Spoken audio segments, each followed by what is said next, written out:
If you're a leader or an aspiring leader in the business of lifelong learning, you're in the right place. I'm Celisa Steele. And I'm Jeff Cobb, and this is the Leading Learning Podcast.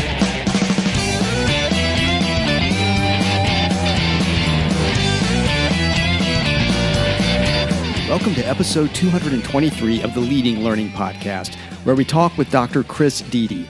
Chris is a professor in learning technologies at Harvard University's Graduate School of Education, and that's one of those job titles I think I envy automatically. Celisa, what do you and Chris talk about? We talk about unlearning, virtual reality, augmented reality, personalization, AI and IA, as in intelligence augmentation. But where we really focus is on the 60-year curriculum, which is a new way of thinking about higher education, not as a discrete 4 years of a traditional undergraduate degree, but really stretching over the approximately 6 decades that today's college students are expected to work during their life. As the job market has gotten more turbulent, workers changing jobs, even careers more frequently, and as lifespans are lengthening, the need to continue to learn after finishing a traditional degree is more acute than ever. Well, that's something we've certainly talked about quite a bit, and we use the concept the other 50 years. And of course, we've pointed to the role that learning businesses are and can play in that time period. Well, absolutely. And the 60-year curriculum is in the same vein, but it focuses on how higher ed institutions can provide formal education courses and programs. Dr. Gary Matkin, Dean of the Division of Continuing Education and Vice Provost of the Division of Career Pathways at the University of California at Irvine, he's credited with coining the term the 60-year curriculum. And he describes it as the organizing principle behind a lot of different trends in higher education, including the trend of being more accountable and very relevant to the workforce needs of a particular region. And I'll note, too, that the 60-year curriculum is, at least at this point, conceptual and evolving and not really a concrete locked-down program.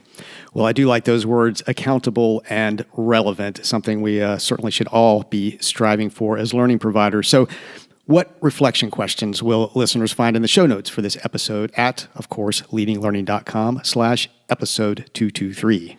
I have 2 to offer. So first, what threats does the 60-year curriculum pose to your learning business? Because in many ways, the 60-year curriculum is about higher ed trying to remain relevant longer for learners and thereby probably inevitably competing with learning businesses. And then second, what opportunities does the 60-year curriculum open up for your learning business? Chris shares some ideas that might spark your thinking about how your learning business might fit in. Well, it's definitely good to consider both the challenges and the opportunities in almost any situation. So keep both in mind as you listen to this conversation with Chris Dede.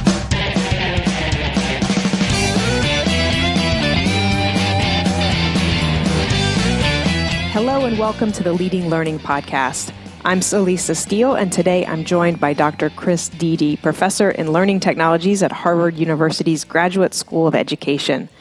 Chris has a fundamental interest in developing new types of educational systems to meet the opportunities and challenges of the 21st century.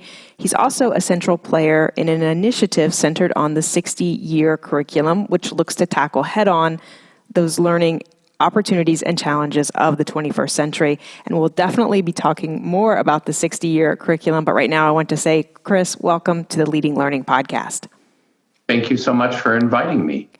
So obviously I just talked very briefly about your main area of interest. What else would you highlight for listeners about yourself and your work so they can have that in mind as background? Well, I will be highlighting some things as we go through the questions. One of my areas of expertise is scaling up complex innovations, which doesn't happen very often in education. So that's something that I would want to say. The other is that I do a lot of thinking about mobile learning. And of course, when you're talking about lifelong learning, often people have little bits and pieces of time and their mobile device is going to be the vehicle that they use to access that. Well, great. Definitely of interest, the scaling up complex innovations. That sounds like an amazing area to have expertise and experience in. And then, of course, mobile learning, which seems to only be growing in importance. So it was the 60-year curriculum that first brought your name to my attention. So maybe let's start there. What is the 60-year curriculum and what sparked the initiative? So this is an initiative that comes out of the field of continuing education, but it draws on a long history of people interested in lifelong learning, people thinking about distance education, online learning. It draws from multiple roots. And Gary Matlin at UC Irvine coined the term, the 60-year curriculum. The fundamental idea is that the next generation is going to live into their 90s or beyond. And people start to think about their first job in mid-adolescence, around age 15. So those students will probably have to work to age 75 if they're going to live into their 90s or over a century. And that's 6 decades from age 15 to age 75. So that's where the 60 years comes from. Now, in education, we think about pipelines. So we think about K-12, or we think about higher ed, or maybe even K-20. But this is a little different because it's really thinking about 15 to 75 as a lifelong learning pipeline, in which you're not doing what we do in education now, which is to spend 95% of the effort to prepare people for their first job as if it was going to be their only job and their only career. Instead, this is focusing on preparing people to have a lifelong series of careers, perhaps 5 to 7 careers, some of which don't exist yet. So we're talking about a way over 6 decades to think about continuous upskilling and a lot of flexibility in how you think about yourself and how you define yourself, perhaps more as a suite of skills than as a narrow kind of a job role. Well, that's wonderful background and on the initiative. And so maybe now you can tell us where things stand with the 60-year curriculum, what's been happening with it, and maybe even some of the challenges that you've encountered in moving things forward. Well, one of the things in terms of the 60-year curriculum is that there's an amazing amount of interest in it. I've co-edited a book on the 60-year curriculum that will be out next year. And in the course of writing the introductory chapter, I synthesized a whole set of reports that had come out really in the last 3 or 4 years from a wide variety of global organizations. And all the reports say pretty much the same thing. They say that we're coming into a half century in the future in which the past is not a good guide to what's going to happen. For many reasons, globalization, failure to meet the UN sustainability goals, the advance of artificial intelligence and biotechnology and nanotechnology, climate change. It's going to be a very challenging time, but also a time of great opportunity. And so people are saying we've got to prepare the next generation of students for this half century of economic turbulence and disruption in which they're going to be the engine of innovation that brings us through all of these challenges. And to do that, they're going to need not just to be well prepared for their first job, but to have a whole set of dispositions, being open-minded and flexible, being able to listen to other people with understanding and empathy, loving to learn and wanting to continue learning, being very resilient and willing to face uncertainty and challenge. It actually reminds me of a book that Tom Peters did years ago called Thriving on Chaos. We're looking at trying to prepare a generation or two that can really thrive on the chaos of this unusual half century. And continuing education is the group, I think, that has taken those reports most into account and worked to respond to them. And in the co-edited book that my colleague John Richards and I have done, we have case studies of a number of different universities whose continuing education groups are really taking the lead. And those include Harvard and its Division of Continuing Education with Dean Huntington Lambert, who's been a real leader in the whole movement and who brought me into this, but also Georgia Tech, Arizona State University, Columbia University, and globally, the University of Newcastle in Australia, the University of Washington. I mentioned UC Irvine, where the term originated. So there's a lot of momentum that's building, both within continuing education, as these different groups are sharing what they're doing and getting a strong response from students, and outside of continuing education, where all these groups are recognizing that the most important thing in getting us through the next 50 years is going to be preparing a group of students who really are going to thrive on having 5 to 7 careers. Well, and so you've mentioned some of the groups that are actively engaged with this 60-year curriculum, Harvard, Newcastle, Georgia Tech, all those others that you just mentioned. Maybe you could share an example or two of what some of those organizations are doing that sort of speaks to this 60-year curriculum. Sure, and I'll give an answer that isn't Harvard because I don't want to just blow our own horn. So Georgia Tech came out with a report of its own, a very influential report about lifetime learning and how Georgia Tech was going to work with its alumni so that they would be able, over the entire course of their lifetimes, to continue learning. They also have been very innovative in online education, and the master's degree that they have in computer science online is far less expensive than the on-campus computer science masters, and yet of high quality. And it's attracted a large number of graduates and been sort of a proof of concept for the field about what might be possible.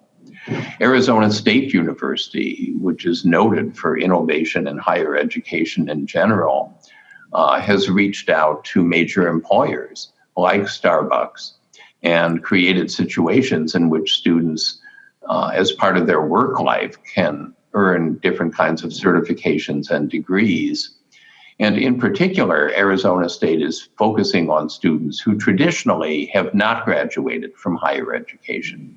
They're looking at expanding the talent pool because we're going to need every scrap of human innovation that we can find in order to face this difficult future that we're staring down the barrel of.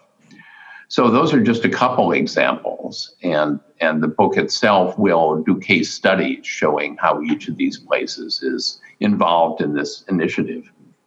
Well, great. Well, thank you for sharing a little bit about what's going on in some of these organizations, because I think that's helpful to help listeners begin to kind of understand what the 60-year curriculum might look like in action. And as you've said, it's sort of been continuing education where this initiative sort of started and where it came out of. But I'm wondering about the other entities that serve lifelong learners, and I'm thinking in particular of our listeners who represent things like professional associations, trade associations, training companies that serve individual learners, continuing ed divisions included, and also solo edupreneurs. And so I'm just curious to get your thoughts on what you see as the role of other organizations in an initiative like the 60-year curriculum.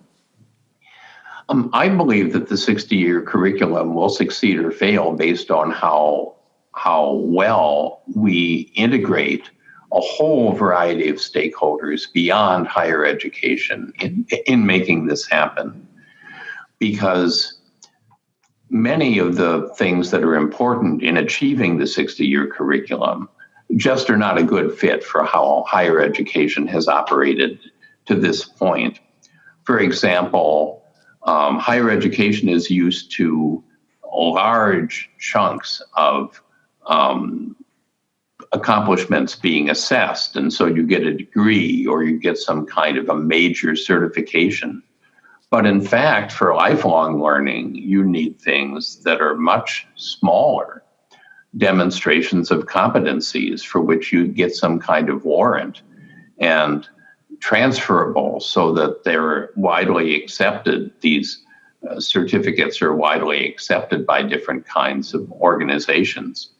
And that is really happening much more outside of higher education through groups like Credly than it is inside of higher education.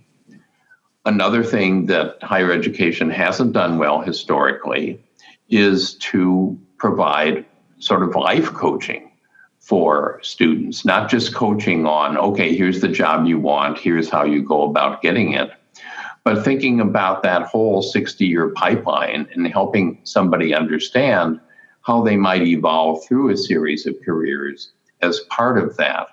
There's an analogy to financial managers. Many people have a financial manager who is not someone that is like a bank that has a stake in the advice that they're being given. It's someone independent of the kind of investments they might make, that just is giving you advice with you as their sole client, they're your advocate. And in the same way, I think that we're going to be looking at the need for career coaches, multiple career coaches, in a way that doesn't exist right now, and in a way that's frankly not likely to come out of university. I think that, as I sketched earlier, there are dispositions that people are going to need: resilience and tenacity and empathy, the ability to work well with others, that haven't necessarily been the focus of courses in higher education. And providing learning experiences of those types to complement academic courses, I think, is another kind of opportunity for other stakeholders. How people are going to pay for this is an interesting puzzle. We now have unemployment insurance, which means that if you lose your job, you have some money to try to find another job just like it. But when we see, for example, a whole group of auto workers lose their job, they're never going to be auto workers again, not in this country. But they might be very good vocational high school teachers if they were able to upskill to get ready for that. So some politicians are talking about shifting from unemployment insurance to something like unemployability insurance, in which you get insurance to help you keep upskilling so that you always have multiple career options available to you. Other countries use what they call lifelong learning vouchers, where you have a certain amount of money from society as an investment, and you can use that money across your lifespan to continue upskilling and developing your capacity. So there's a lot of things that have to happen outside of higher education in a way that can be integrated or partnered with higher education in order for this to succeed. And I think that opens up a lot of opportunities for individuals, for businesses, for nonprofits, for policymakers to become a part of this initiative. Well, that's great. Thank you for laying that out, some of those opportunities where others will need to be involved if the 60-year curriculum is going to be successful, because as you said, sort of the success depends on sort of that buy-in outside of higher education. So far we've focused on the 60-year curriculum, but I know that's just one project and one interest of many for you. So let's shift topics a bit and talk about unlearning, which I've seen crop up in your writings. And so first, maybe you can share what you mean by unlearning, and then talk about its role in serving lifelong learners. So unlearning is really about overcoming the dead hand of the past, shaping our future as individuals and as organizations. Because frequently we have a vision of how we might want to change as an individual or an organization. But people find that they just can't do it. They want to do it. They know what to do, but they're not able to do it. And I see this all the time. I see professors who are expert lecturers and who have a professional identity based around that, really struggling to shift to active collaborative learning by students, where they shift from being the sage on the stage to the guide on the side. I see universities that know that the big coming market is lifelong learning, and the degrees is not the way that we're going to meet that demand. But they really have trouble shifting from degrees that are certified by seat time and standardized tests to some kind of credentials that are certified by proficiency and competency and disconnected from how much time is involved. So unlearning says that if there's previous thinking that's getting in the way of your acting in a new way, and that previous thinking is part of your identity, then you have to unlearn that thinking and that identity before you just transform to some new way of doing or being. Because there's a lot of sort of rational approaches to change in individuals' organizations that just assume that really it's just thinking, it's just processing information. And once you know what you should do, then you just go ahead and do it. But what we find is that there are huge emotional barriers and concerns about how others perceive you that stand in the way of that. So with help from the Chan Zuckerberg Initiative, I co-hosted with Richard Clark at the University of Southern California an invitational workshop on unlearning a couple years ago. And in particular, we looked at immersion, virtual reality, mixed reality, as a lever for unlearning, because your identity is created through experiences. And so one way of trying to help you shift your identity is to provide experiences with the new identity. One of the people who participated was an expert in using virtual reality to treat post-traumatic stress disorder, for example, in which your identity has become shaped by something that you want to alter, and virtual reality can be used to help with some of that. This past summer, I did with a postdoctoral fellow here at Harvard some studies on empathy, in which we used virtual reality as a way of wearing somebody else's shoes and helping people to understand what it might feel like to be that person. And then their own identity hopefully expands. So unlearning, I think, is a big part of this idea of preparing for multiple careers, because you can't just think of yourself as a role.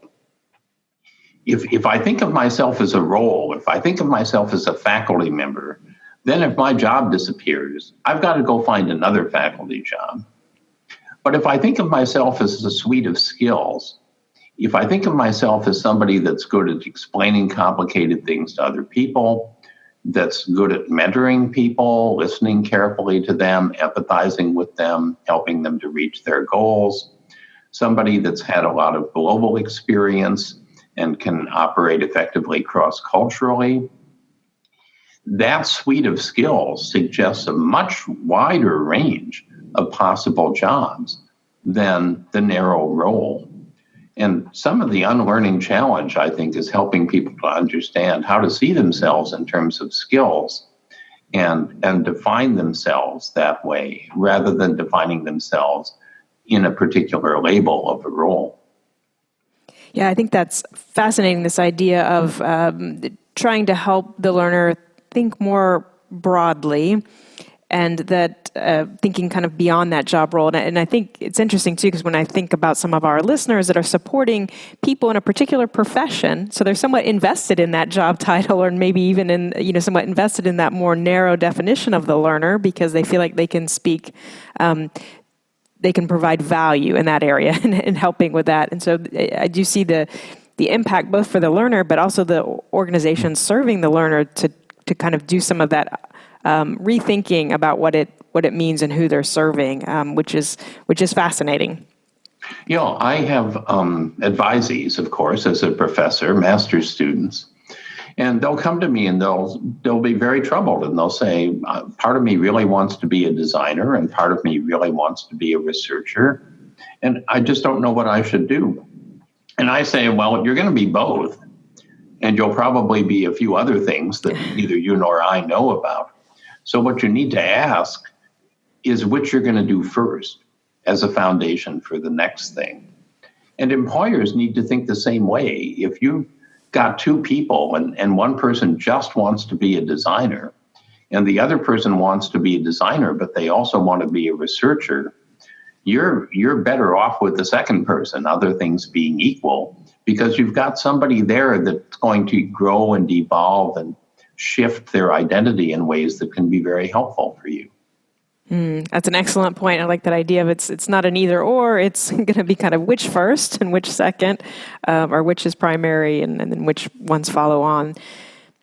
So one of the things too that what you were just saying brought up is some of these learning technologies that I know you're involved in and passionate about. You were talking about immersion and some of the virtual reality, and you began to touch on this in terms of talking about like empathy and how immersion technologies can help with that. But I'm curious to know, kind of big picture, what do you see as some of the primary affordances of digital learning, maybe empathy being one of them, and then what do you see as the main challenges in using technology for learning? I was asked a few years ago to write a handbook chapter for the Handbook of Research on Teaching. And the chapter was to be about technology and teaching. And I was fortunate to get a colleague, Barry Fishman from the University of Michigan, to write the chapter with me.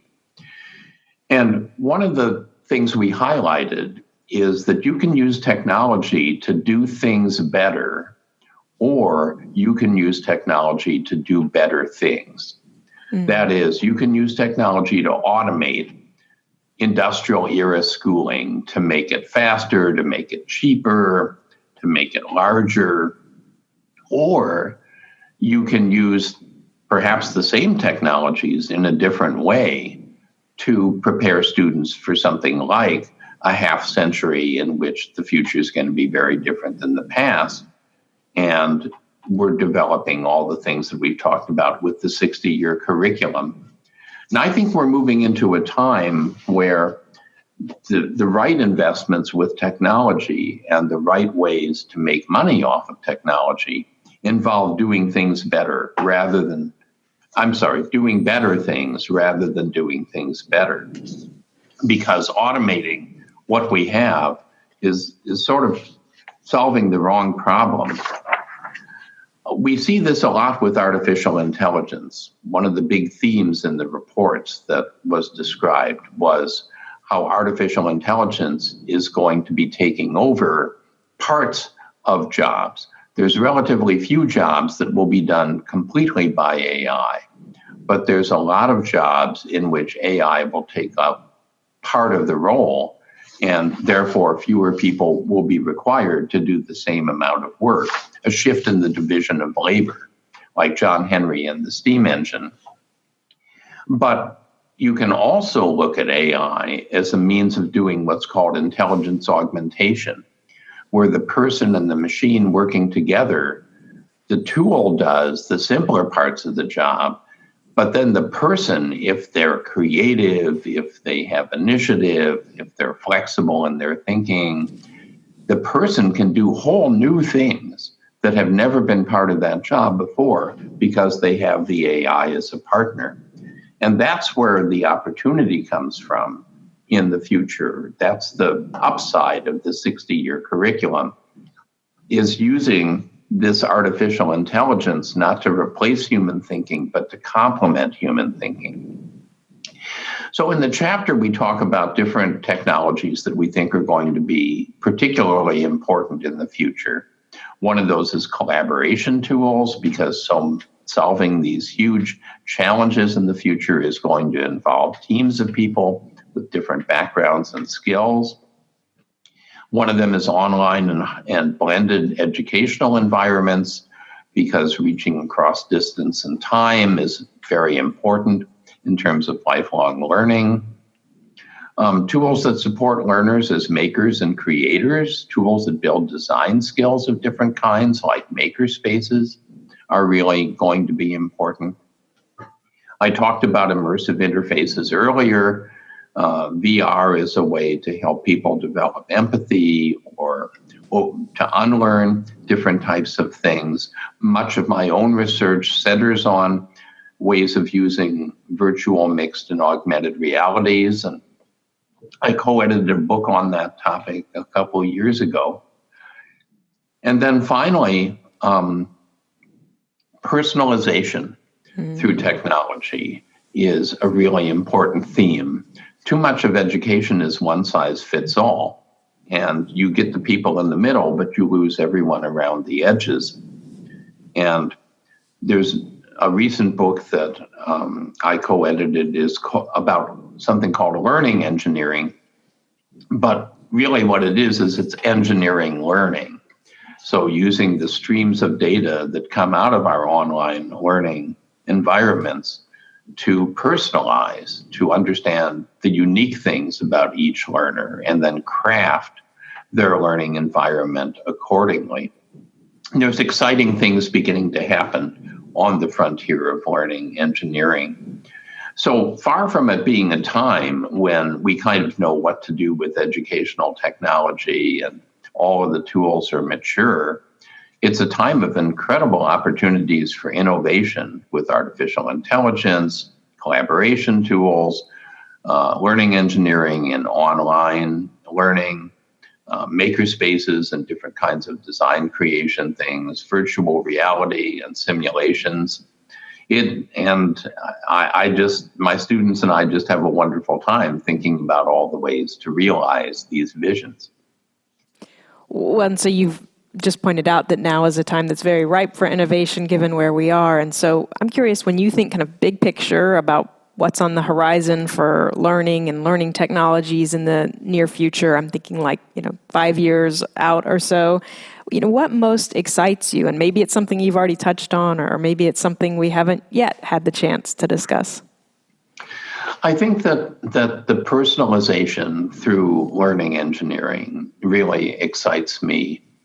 My colleagues and I have developed a series of pre-college curricula for learning ecosystem science that use immersive interfaces. So you become a virtual person in a digital ecosystem and have the opportunity to wear the shoes of a scientist and explore it.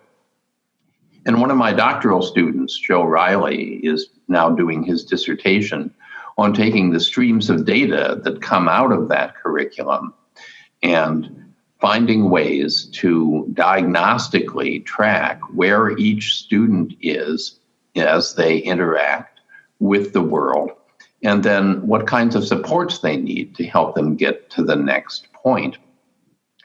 So we now have the capability through a combination of rich media that evoke a lot of complex performances and learning analytics that help us to understand how to engineer good ways to tailor education to individuals. That's a tremendous opportunity that's coming. And I'm also very excited about virtual and mixed realities and immersive learning. Full disclosure, I am an advisor to a company called Immersion. And Immersion is the Wizard of Oz.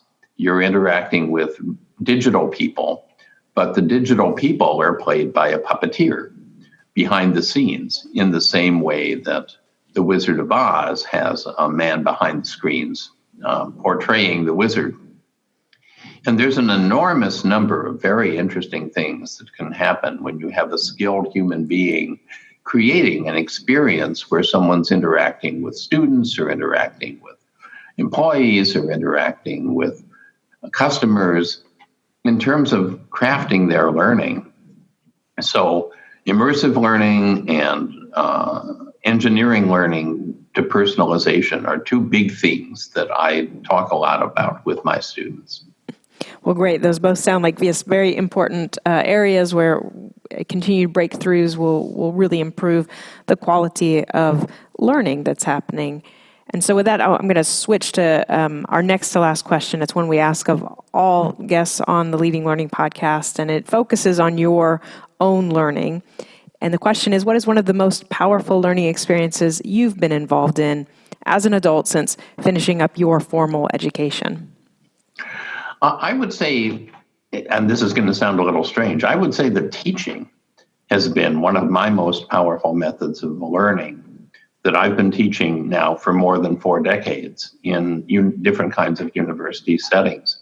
And I'm still learning how to teach, not because I'm a slow learner, but because the content keeps changing and the students keep changing and the desired outcomes keep changing and the technologies that I can use keep changing. And it's a fascinating journey. This fall, every fall, I teach a course called Transforming Education Through Emerging Technologies. And this fall, we use the 60-year curriculum as kind of a through line for the course. And we've just finished 9 weeks of the students sort of working their way through the systemic view that I garnered about education over the more than 4 decades of being involved. And then thinking about how to apply it to their future and how they might want to spend part of the next 50 years. And it's just been a wonderful learning experience for them and for me. And they give me a lot of hope when I work with these students, and they're so full of energy and promise and wanting to make a big difference in the world.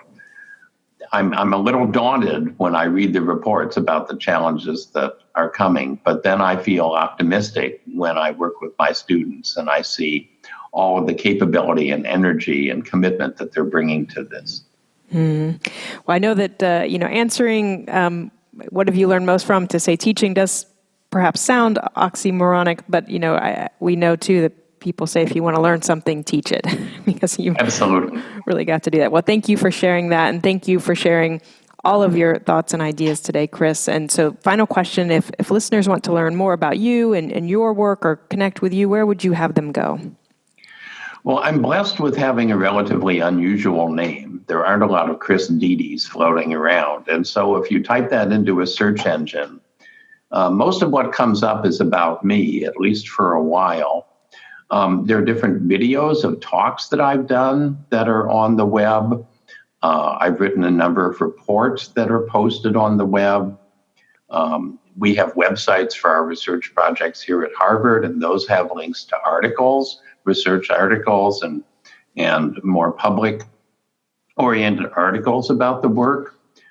And then in the last 4 years, counting next year when the 60-year curriculum comes out, I've co-edited 4 books on immersive learning, on learning engineering, on the 60-year curriculum, and on professional learning in the digital age. So those are all different kinds of resources. And I just really appreciate the chance to interact with you and to share these ideas and to get other people excited about the challenges and the opportunities of the next 50, 60 years. Well, thank you so much for your time, Chris, and it is an exciting time for learning. Thank you. That concludes the conversation with Dr. Chris Dede. To get show notes, go to leadinglearning.com/episode 223.